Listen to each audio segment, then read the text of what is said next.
Menghindari hujan. Kisah Abu Nawas kali ini menceritakan tentang bagaimana Abu Nawas menghindari hujan agar bajunya tidak basah saat makan siang di tempat peristirahatan baginda saat mereka sedang menuju tempat berburu di hutan. Tak diragukan lagi, sudah menjadi hukum bagi siapa saja yang tidak sanggup melaksanakan titah baginda, maka ia akan mendapat hukuman. Baginda mengetahui bahwa Abu Nawas sangat takut akan beruang. Maka dari itu baginda mengajaknya berburu di hutan untuk menangkap beruang, dan Abu Nawas tak bisa menolaknya. Dalam perjalanan menuju ke hutan, tiba-tiba cuaca yang cerah berubah menjadi mendung. Baginda memanggil Abu Nawas. "Tahukah mengapa engkau aku panggil?" tanya baginda. "Ampun tuanku, hamba belum tahu," kata Abu Nawas. "Kau pasti tahu bahwa sebentar lagi akan turun hujan. Hutan dari sini masih jauh, aku beri kuda yang lamban, sedangkan aku dan pengawal-pengawalku akan menunggang kuda yang cepat. Nanti pada waktu santap siang kita berkumpul di tempat peristirahatanku. Bila hujan turun kita harus menghindarinya dengan cara kita masing-masing agar pakaian kita tetap kering. Sekarang kita berpencar," jelas baginda. Kemudian baginda dan rombongan mulai bergerak. Abu Nawas kini tahu bahwa baginda akan menjebaknya, harus mencari akal agar bajunya tidak basah saat hujan turun. Dan ketika sedang berpikir, tiba-tiba hujan pun turun. Begitu hujan turun, maka baginda dan rombongan segera memacu kuda untuk mencapai tempat perlindungan terdekat. Akan tetapi karena derasnya hujan, baginda dan para pengawalnya basah kuyup.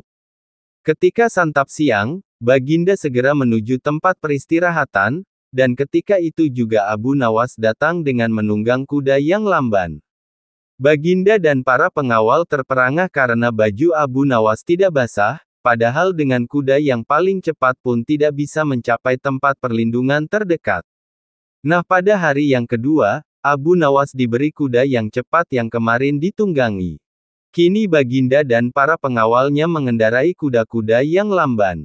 Setelah Abu Nawas dan rombongan kerajaan berpencar, hujan pun turun seperti kemarin. Baginda dan pengawalnya langsung basah kuyup karena kuda yang ditunggangi tidak bisa berlari dengan kencang. Ketika saat bersantap siang tiba, Abu Nawas tiba di tempat peristirahatan lebih dahulu dari baginda dan pengawalnya. Abu Nawas menunggu baginda raja. Selang beberapa saat, baginda dan para pengawal akhirnya datang juga dengan pakaian yang basah kuyup. Baginda tak sanggup lagi menahan keingintahuan yang selama ini disembunyikan Abu Nawas. Rahasia apakah yang telah dipakai oleh Abu Nawas? Terus terang bagaimana caranya menghindari hujan wahai Abu Nawas? Tanya baginda. "Mudah tuanku yang mulia," jawab Abu Nawas dengan tersenyum. "Sedangkan aku dengan kuda yang cepat saya tidak sanggup mencapai tempat berteduh terdekat, apalagi dengan kuda yang lamban ini," kata baginda. "Hamba sebenarnya tidak melarikan diri dari hujan.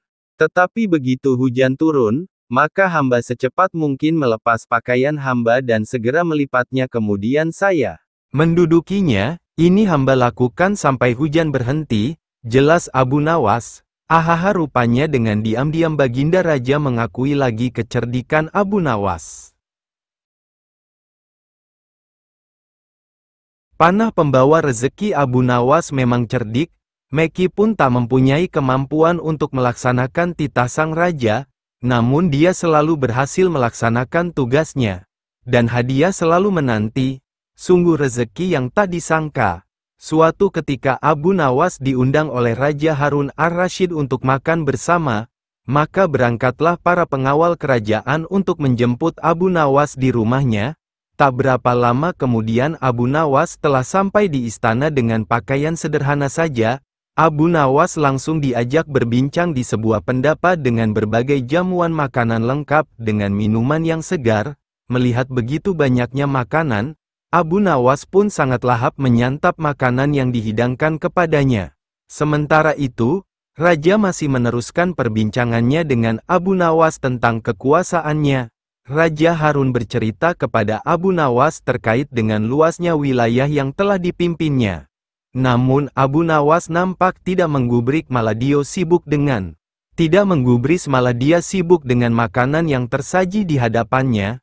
Tak lama kemudian, Raja mulai melontarkan berbagai pertanyaan kepada Abu Nawas. "Hai Abu Nawas, kalau setiap benda ada harganya, berapakah harga diriku ini?" tanya Raja. Abu Nawas yang masih dalam kondisi kekenyangan setelah makan-makan, menjawab sekenanya tanpa berpikir panjang. "Hamba kira, mungkin sekitar 100 dinar saja Paduka," jawab Abu Nawas. "Terlalu sekali engkau Abu Nawas. Harga sabukku saja 100 dinar, bentak Raja. "Tepat sekali Paduka, memang yang saya nilai dari diri Paduka hanya sebatas sabuk itu saja," ujar Abu Nawas. Karena merasa tak ingin dipermalukan oleh Abu Nawas karena kecerdikannya, kali ini Raja tidak mau lagi mengambil resiko dengan beradu pendapat lagi. Oleh karena itu, Abu Nawas diajak menuju ke tengah-tengah prajuritnya yang merupakan ahli bela diri dan ketangkasan. "Ayo Abu Nawas, di hadapan para prajuritku, tunjukkanlah kemampuan memanahmu. Panahlah sekali ini saja. Kalau panahmu dapat mengenai sasaran, hadiah akan menantimu. Tapi kalau gagal, engkau akan aku penjara," kata Raja. Abu Nawas pun bergegas mengambil busur dan anak panah. Dengan memantapkan hati, Abu Nawas membidik sasaran dan mulai memanah. Namun panahnya meleset dari sasaran. "Dari pengamatan saya, ini adalah gaya memanah para makelar tanah," ujar Abu Nawas untuk menutupi kelemahannya. Sesaat kemudian, Abu Nawas mencabut sebuah anak panah lagi dan membidik sasaran. Lagi-lagi anak panah yang dibidikkan itu melesat terlalu jauh dari sasaran. "Kalau yang ini Paduka, ini gaya juragan buah kalau sedang memanah," sahut Abu Nawas untuk menutupi kelemahannya yang kedua. Untuk yang ketiga kalinya, Abu Nawas kembali mencabut anak panah dan mulai membidiknya. Namun kali ini kebetulan anak panah yang dibidikkan tersebut mengenai sasaran. "Nah yang ini Paduka, ini baru gaya Abu Nawas kalau sedang memanah. Saya pun menunggu hadiah yang Paduka janjikan," kata Abu Nawas dengan gembira. Dengan tak bisa menyembunyikan tawanya, Paduka Raja lantas memberikan hadiah kepada Abu Nawas. Dengan kecerdikannya bermain kata-kata yang masuk logika, akhirnya Abu Nawas mendapat hadiah. Dia pun langsung mohon diri karena tak sabar untuk memberikan hadiah itu kepada istrinya. Menasehati hartawan zalim. Salah seorang pemuda menjadi kaya karena warisan dari orang tuanya. Kehidupannya drastis menjadi orang kaya dan hampir semua orang ingin berkawan dengannya. Berita akan kekayaan si pemuda ini cepat tersebar hingga ke pelosok desa, dan masyarakat kagum akan megahnya rumah yang dia bangun, ya karena memang tampak berbeda dengan rumah lainnya. Entahlah apa yang ada di hati si pemuda ini, hampir setiap hari dia mengadakan pesta di rumahnya. Karena dibujuk oleh beberapa teman agar menyajikan pesta yang lebih meriah dari hari ke hari, lama-kelamaan kekayaannya pun mulai menipis karena untuk pesta meriah yang diadakannya sendiri. Benar saja, hanya dalam waktu yang singkat, uang yang dimiliki pemuda tersebut telah habis, bahkan dirinya tak mampu lagi memberi gaji kepada pembantunya sendiri. Efeknya lagi, kawan-kawan mulai menjauhinya dengan perlahan-lahan pula. Pemuda tersebut benar-benar menjadi miskin dan hidup sebatang kara tanpa mendampinginya. Menjauhinya dengan perlahan-lahan pula. Pemuda tersebut benar-benar menjadi miskin dan hidup sebatang kara tanpa seorang pun yang mendampinginya. Pemuda itu berniat mendatangi Abu Nawas agar kembali mendapatkan berkah. Pemuda itu mengutarakan maksudnya, "Uang saya sudah habis dan kawan-kawan saya telah meninggalkanku, apa yang seharusnya aku lakukan?" keluh pemuda itu. "Jangan khawatir, segalanya akan normal kembali, tunggu saja beberapa hari ini, kau akan kembali tenang dan bahagia," tutur Abu Nawas. "Jadi saya akan segera kembali kaya," kata pemuda itu girang. "Bukan begitu maksudku, kau salah tafsir. Maksudku dalam waktu yang tidak terlalu lama kau akan terbiasa menjadi orang yang miskin dan tidak mempunyai teman," jelas Abu Nawas kepada pemuda tersebut. Kemudian Abu Nawas menjelaskan bahwa apa yang diterima dan dialami oleh pemuda tersebut adalah akibat dari apa yang dilakukannya sendiri. Selain itu, dirinya pun tak pernah sekalipun untuk berusaha mengelola harta yang dimilikinya. Mengajar lembu mengaji Al-Quran, panggil Abu Nawas kemari hari ini juga, titah Sultan Harun al-Rasyid kepada seorang hambanya. Tuan Abu Nawas, kata si hamba raja sesampai di rumah Abu Nawas, Tuan hamba dipersilahkan Baginda datang ke istana hari ini juga. Hanya berjarak setengah jam setelah hamba sahaya tadi sampai di istana, Abu Nawas pun tiba di sana. Hai Abu Nawas, kata Sultan, tahukah kamu mengapa aku panggil kemari? Aku minta tolong kepadamu untuk mengajari lembuku supaya bisa mengaji Al-Quran. Jika lembu itu tidak dapat mengaji, niscaya aku akan menyuruh mereka membunuh kamu. Baiklah tuanku Syah Alam, jawab Abu Nawas, titah tuanku patik junjung di atas kepala patik. Kemudian Abu Nawas disuruh pulang dengan menghela seekor lembu. Sesampai di rumah lembu itu diikat erat-erat pada sebatang pohon kurma. Esok harinya Abu Nawas mulai memukul lembu itu dengan sebuah cambuk rotan sampai setengah mati. Ketika binatang itu hampir mengamuk, Abu Nawas mengucapkan kata, atau. Perkataan itulah yang diajarkan Abu Nawas kepada lembu itu sambil tetap mengayunkan cambukannya tanpa henti. Pekerjaan itu ia lakukan setiap hari pagi sampai tengah hari dan dari duhur sampai maghrib selama beberapa hari sehingga tidak terpikirkan untuk menghadap ke istana. Setengah bulan kemudian Baginda menyuruh seorang hamba melihat ke rumah Abu Nawas, apakah dia mampu mengajari lembu itu mengaji atau tidak. Apa yang disaksikan oleh hamba sahaya tadi di rumah Abu Nawas, tiada lain cambukan yang dilancarkan oleh Abu Nawas ke badan lembu itu sambil berkata, atau, sampai binatang itu kesakitan setengah mati. Maka dilaporkanlah hal itu kepada Baginda Sultan. Mohon ampun Baginda, kata hamba sahaya itu sesampai di istana, patik lihat Abu Nawas sedang mengajar lembu itu di belakang rumah dengan sebuah cambuk rotan yang besar. Jika tali pengikatnya tidak kuat pastilah lembu itu lepas dan mengamuk, yang diajarkan tidak lain hanyalah 3 patah kata, yaitu, atau. Baginda terheran-heran mendengar laporan. Baginda terheran-heran mendengar laporan itu, setelah berpikir sejenak Baginda bertitah, panggil kemari Abu Nawas sekarang juga, aku mau tahu apakah lembu itu sudah bisa mengaji atau belum. Tidak lama kemudian Abu Nawas pun sampai di istana, ia pun datang menyembah. Hai Abu Nawas, sudahkah engkau mengajari lembuku itu dan apakah lembu itu sudah bisa mengaji Al-Quran? Tanya Baginda Sultan. Sudah bisa sedikit-sedikit, ya tuanku Syah Alam, jawab Abu Nawas. Tadi aku suruh seorang hamba melihat ke rumahmu, katanya engkau mengajari lembu itu kalimat, atau. Aku mau tahu apa artinya perkataan itu. Ampun keduli Syah Alam, kata Abu Nawas. Arti, atau, itu adalah jika bukan lembu yang mati, atau hamba, atau tuanku, atau tidak ada salah seorang yang mati, hamba tidak akan puas. Sebab sampai habis umurnya sekalipun, binatang itu tidak akan bisa mengaji Al-Quran. Itu sebabnya binatang itu hamba cambuk agar mati. Dengan demikian hamba senang karena pekerjaan hamba dapat selesai. Atau hamba yang mati, atau paduka yang mati, atau salah satu, barulah habis perkara lembu itu. Tadi aku suruh seorang hamba melihat ke rumahmu, katanya engkau mengajari lembu itu kalimat, atau. Aku mau tahu apa artinya perkataan itu. Ampun keduli Syah Alam, kata Abu Nawas.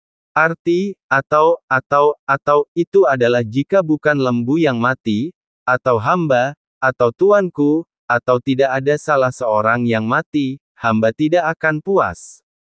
Sebab sampai habis umurnya sekalipun, binatang itu tidak akan bisa mengaji Al-Quran. Itu sebabnya binatang itu hamba cambuk agar mati. Dengan demikian hamba senang karena pekerjaan hamba dapat selesai.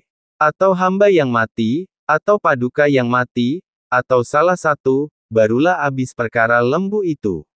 Baginda terperanjat di tempat duduknya, tidak dapat berkata sepatah kata pun.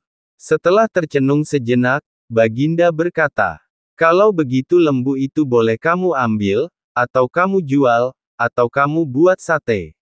"Terima kasih banyak-banyak, ya Tuanku Baginda Shah Alam," kata Abu Nawas sambil menyembah hingga kepalanya menyentuh tanah, lapun mohon diri pulang ke rumah dengan langkah ringan dan hati senang.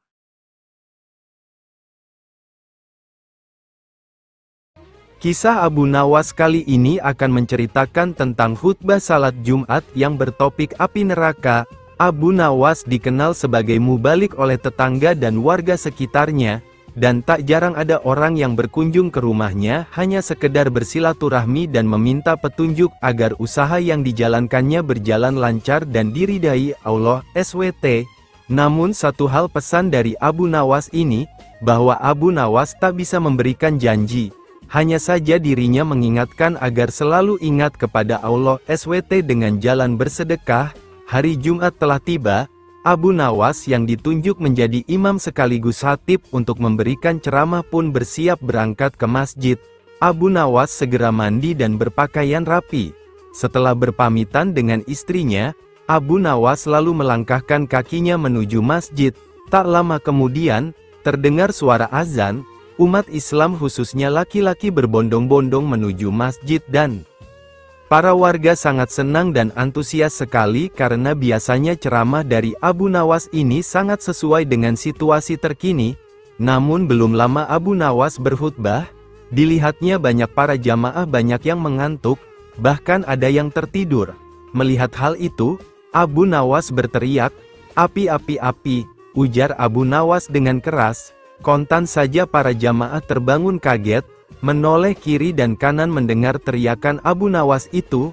Sebagian malah ada yang hanya saling pandang saja. "Di mana apinya? Di mana?" teriak jamaah. Abu Nawas yang melihat para jamaah terbangun dan panik, lantas Abu Nawas meneruskan khutbahnya tanpa peduli pertanyaan para jamaah mengenai letak apinya. "Api yang dahsyat di neraka, bagi mereka yang lalai dalam beribadah," kata Abu Nawas dalam khutbahnya. Setelah menyampaikan khutbahnya, Abu Nawas segera menutup bagian kedua khutbah dengan berdoa. Sesaat kemudian, Abu Nawas kemudian memimpin salat Jumat dengan khusyuk diikuti oleh para jamaah. Para jamaah tersadar dan masih ingat akan api neraka yang diucapkan oleh Abu Nawas tadi. Menangkap dan memenjarakan angin. Itulah judul dari kisah Abu Nawas kali ini. Rasanya kok sulit ya untuk dilaksanakan oleh Abu Nawas kali ini. Alkisah, Abu Nawas kaget bukan main saat seorang utusan Baginda Raja datang ke rumahnya. Ia diharuskan menangkap Baginda secepatnya. Pikiran Abu Nawas bertanya-tanya, permainan apa lagi yang akan dihadapi kali ini? Setelah tiba di istana, Baginda Raja menyambut Abu Nawas dengan sebuah senyuman. "GR langsung tuh Abu Nawas. Akhir-akhir ini, aku sering mendapatkan gangguan perut," kata tabib pribadiku. "Aku terkena serangan angin," kata Baginda memulai pembicaraan. "Ampun Tuanku, apa yang bisa hamba lakukan hingga mendapatkan panggilan?" tanya Abu Nawas. "Aku hanya menginginkan engkau menangkap angin dan memenjarakannya," kata Baginda. Abu Nawas pun hanya terdiam. Tak sepatah kata pun keluar dari mulutnya. Ia tidak memikirkan cara menangkap angin nanti, tapi ia masih bingung bagaimana cara membuktikan bahwa yang ditangkap itu memang benar-benar angin. Karena angin tidak bisa dilihat, tiada benda yang lebih aneh dari angin. Tidak seperti halnya air, walaupun tidak berwarna tetapi masih dilihat. Sedangkan angin tidak. Parahnya lagi, Baginda hanya memberi waktu tidak lebih dari 3 hari. Abu Nawas pulang dengan membawa pekerjaan rumah dari Baginda Raja.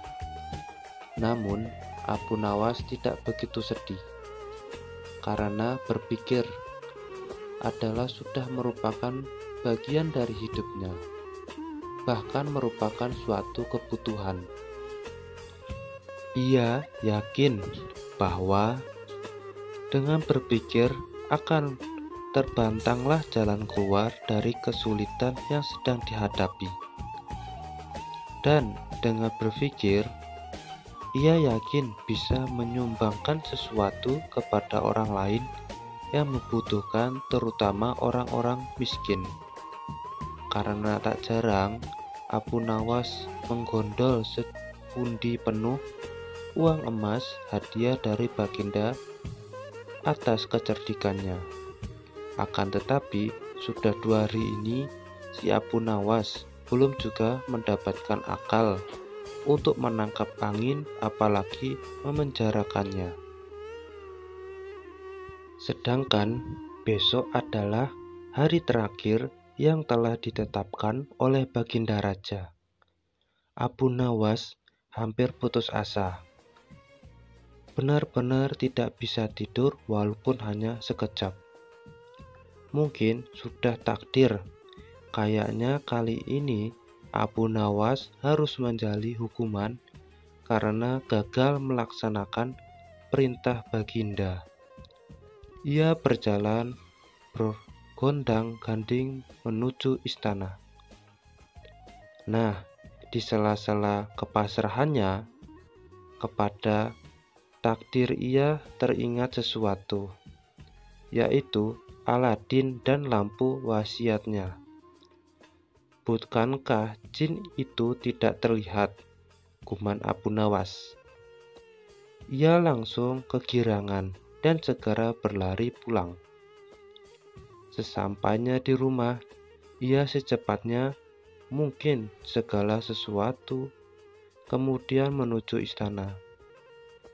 Di pintu gerbang istana, si Abu Nawas langsung dipersilakan masuk oleh para pengawal karena Baginda sedang menunggu kehadirannya. Dengan tidak sabar, Baginda langsung bertanya kepada Abu Nawas, "Sudahkah engkau berhasil memenjarakan angin, hai Abu Nawas?" tanya Baginda. "Sudah, Paduka yang mulia," jawab Abu Nawas dengan wajah berseri-seri. Abu Nawas kemudian mengeluarkan botol yang sudah disumbatnya. Kemudian botol tersebut diserahkan kepada Baginda. Baginda Raja menimang-minang botol itu sebelum bertanya lebih lanjut. "Mana angin itu, hai Abu Nawas?" tanya Baginda. "Di dalam, tuanku yang mulia," jawab Abu Nawas. "Aku tak melihat apa-apa," kata Baginda. "Ampun tuanku, memang angin tidak bisa dilihat. Tetapi, bila Paduka ingin tahu isinya angin, tutup botol itu harus dibuka terlebih dahulu," kata Abu Nawas menjelaskan. Setelah tutup botol dibuka, Baginda mencium bau busuk. Bau busuk yang sangat menyengat di hidungnya. "Bau apa ini, hai Abu Nawas?" tanya Baginda marah. "Ampun tuanku yang mulia, tadi hamba buang angin dan hamba masukkan ke dalam botol. Karena hamba takut angin yang hamba buang itu keluar, maka hamba memenjarakannya dengan cara menyumbat mulut botol," jelas Abu Nawas. "Akan tetapi, Baginda tidak jadi marah, karena penjelasan Abu Nawas memang masuk akal. Untuk sekian kalinya Abu Nawas selamat dari hukuman Baginda dan pulang membawa 1 dinar kantong emas untuk dibagikan kepada orang-orang yang tidak mampu.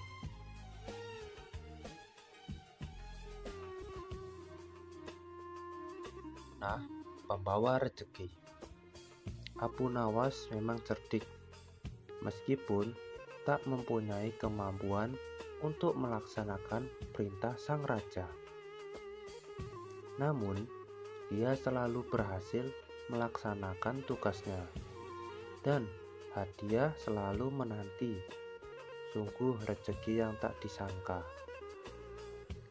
Suatu ketika, Abu Nawas diundang oleh Raja Harun ar-Rasyid untuk makan bersama. Maka berangkatlah para pengawal kerajaan untuk menjemput Abu Nawas di rumahnya. Tak berapa lama kemudian Abu Nawas telah sampai ke istana dengan pakaian sederhana saja. Abu Nawas langsung diajak berbincang di sebuah pendepa dengan berbagai jamuan makanan, lengkap dengan minuman yang segar. Melihat begitu banyak makanan, Abu Nawas pun sangat lahap menyantap makanan yang dihidangkan kepadanya. Sementara itu, Raja masih meneruskan pembicaraannya dengan Abu Nawas tentang kekuasaannya. Raja Harun bercerita kepada Abu Nawas terkait dengan luasnya wilayah yang telah dipimpinnya. Namun Abu Nawas nampak tidak menggubris, malah dia sibuk dengan makanan yang tersaji di hadapannya. Tak lama kemudian, Raja mulai melontarkan berbagai pertanyaan kepada Abu Nawas. "Hai Abu Nawas, kalau setiap benda ada harganya, berapakah harga diriku ini?" tanya Raja. Abu Nawas yang masih dalam kondisi kekenyangan setelah makan-makan menjawab skenanya tanpa berpikir panjang. "Hamba kira mungkin sekitar 100 dinar saja Paduka," jawab Abu Nawas. "Terlalu sedikit kau Abu Nawas. Harga sapuku saja 100 dinar, bentak Raja. "Tepat sekali Paduka. Memang yang saya nilai dari diri Paduka hanya sebatang sapu itu saja," ujar Abu Nawas. Karena merasa tak ingin dipermalukan oleh Abu Nawas karena kecerdikannya, kali ini Raja tidak mau lagi mengambil risiko dengan beradu pendapat. Oleh karena itu, Abu Nawas diajak menuju ke tengah-tengah prajuritnya yang merupakan ahli bela diri dan ketangkasan. "Ayo Abu Nawas, di hadapan para prajuritku, tunjukkanlah kemampuan memanahmu. Panahlah sekali ini saja. Kalau panahmu dapat mengenai sasaran, hadiah akan menantimu. Tapi kalau gagal, engkau akan kupenjara," kata Raja. Abu Nawas pun bergegas mengambil busur dan anak panah. Dengan menantapkan hatinya, Abu Nawas membidik sasaran dan mulai memanah. Namun panahnya meleset dari sasaran. "Dari pengamatan saya, ini adalah gaya memanah para malkar tanah," ujar Abu Nawas untuk memenuhi kelemahannya. Tapi sesaat kemudian Abu Nawas mencabut sebuah anak panah lagi dan membidik sasaran. Lagi-lagi anak panah yang dibidik itu meleset terlalu jauh dari sasaran. Kalau yang ini, Paduka, ini gaya juragan buah kalau sedang memanah, sahut Abu Nawas untuk menutupi kelemahannya yang kedua. Untuk yang ketiga kalinya, Abu Nawas kembali mencabut anak panah dan mulai membidiknya. Namun, kali ini kebetulan anak panah yang dibidiknya tersebut mengenai sasaran. Nah, yang ini Paduka, ini baru gaya Abu Nawas. Kalau sedang memanah, saya pun menunggu hadiah Paduka yang dijanjikan, kata Abu Nawas dengan gembira. Dengan tak bisa membunyikan tawanya, Paduka Raja lantas memberikan hadiah kepada Abu Nawas. Dengan kecerdikannya, bermain mata-mata yang masuk logika, akhirnya Abu Nawas mendapatkan hadiah. Dia pun langsung mohon diri karena tak sabar untuk memberikan hadiah itu kepada istrinya.